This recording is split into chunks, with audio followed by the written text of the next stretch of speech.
रामराम मंडळी. आजचा विषय मोठा आहे आणि तितका गंभीर सुद्धा. 28 जानेवारीच्या त्या काळजाचा ठोका चुकवणाऱ्या दुपारी बारामतीच्या मातीत जे घडलं, त्याने फक्त एक नेता नाही, तर महाराष्ट्राच्या राजकारणातला एक पॉवरफुल अध्याय संपलाय. राज्याचे लाडके दादा म्हणजेच अजित पवार यांचं विमान कोसळलं. सुरुवातीला वाटलं की हे एक तांत्रिक बिघाड असेल, पण जसा जसा काळ पुढे सरकला तसतसे या अपघाताचे धागेदोरे गुंतागुंतीचे होत गेले. आता या तपासात सुपर पॉवर अमेरिकेची एंट्री झाली. भारताची सर्वोच्च तपास यंत्रणा AAIB आता अमेरिकेच्या NTSB कडे धाव घेते. ज्या ब्लॅक बॉक्सला जगातील सर्वात सुरक्षित कवच असतं, तो जाळाला कसा? आणि जय पवारांनी उपस्थित केलेले सवाल खरे आहेत का? आजच्या या मेगा एपिसोडमध्ये आपण या विमानाच्या अपघाताचं पोस्टमॉर्टम करणार आहोत. शेवटपर्यंत बघा, कारण यातले खुलासे तुम्हाला थक्क करतील. नमस्कार, आपण पाहता सावली कट्टा. मित्रांनो, आधी घटनाक्रम नीट समजून घ्या. हवामान कसं होतं? एअर ट्रॅफिक कंट्रोल सोबत काय बोलणं झालं? बारामतीच्या त्या शेतात विमान कोसळण्यापूर्वी काय घडलं? प्रत्यक्षदर्शी म्हणतात की विमानाला हवेतच आग लागली होती. आता इथेच पहिला संशय येतो. आधुनिक विमानांमध्ये फायर सेपरेशन सिस्टम असतं. इंजिनला आग लागली तरी ती विझवण्याची सोय असते. मग अजितदादांच्या विमानाचं असं काय घडलं की वैमानिकांना सावरण्याची संधीच मिळाली नाही? आपल्या टीमने जुन्या अपघाताचा अभ्यास केला. तेव्हा असं लक्षात आलं की हवेत आग लागल्याचे प्रकार सहसा फ्यूल गळती किंवा इलेक्ट्रॉनिक शॉक सर्किटमुळे होतात. पण या विमानाचं मेंटेनन्स रेकॉर्ड तर अगदी चोख होतं. आता येऊया मुख्य विषयाकडे. ब्लॅक बॉक्स नाव जरी ब्लॅक असलं, तरी याचा रंग गडद नारंगी असतो. यात दोन यंत्र असतात. DFDR म्हणजेच डिजिटल फ्लाइट डेटा रेकॉर्डर आणि CVR म्हणजे कॉकपिट व्हॉइस रेकॉर्डर. हे बनवलं कशापासून जातं?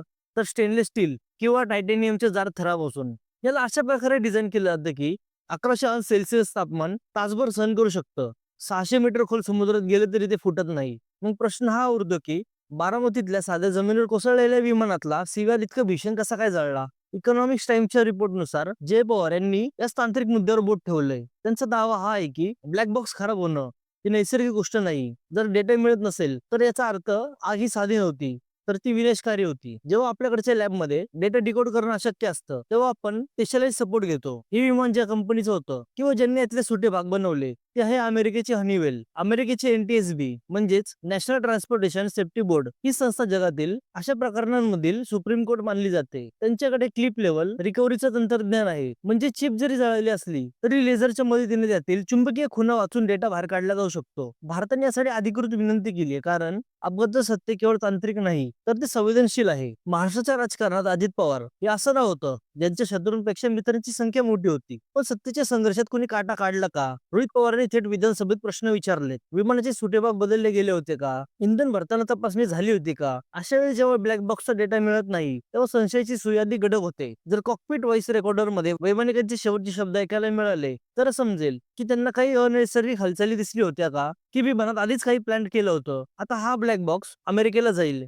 तिथे किमान 4 ते 6 महिने तपास चालेल. त्यानंतर येईल एक रिपोर्ट. हा रिपोर्ट काय असू शकतो? तर पहिला, पायलट एरर. वैमानिकांची चूक असू शकते. पण अजितदादांचे वैमानिक अत्यंत अनुभवी होते. दुसरं, तांत्रिक बिघाड, जसं की इंजिन फेल्युअर. तिसरं, एक्सटर्नल फॅक्टर, घातपात किंवा स्फोट. जर तिसरा पर्याय समोर आला तर महाराष्ट्रात राजकीय भूकंप येईल. तपास यंत्रणांना आता खूप जपून पावलं टाकावी लागणार आहेत. मित्रांनो, अजितदादा गेले, पण ते आपल्या मागे अनेक प्रश्न सोडून गेलेत. विज्ञानाकडे प्रत्येक प्रश्नाची उत्तर असतं, फक्त ते शोधण्याची नियत हवी. अमेरिकेचा हा तपास खरंच पारदर्शक असेल का, की या प्रकरणाची सुद्धा फाईल बंद केली जाईल? तुम्हाला काय वाटतं?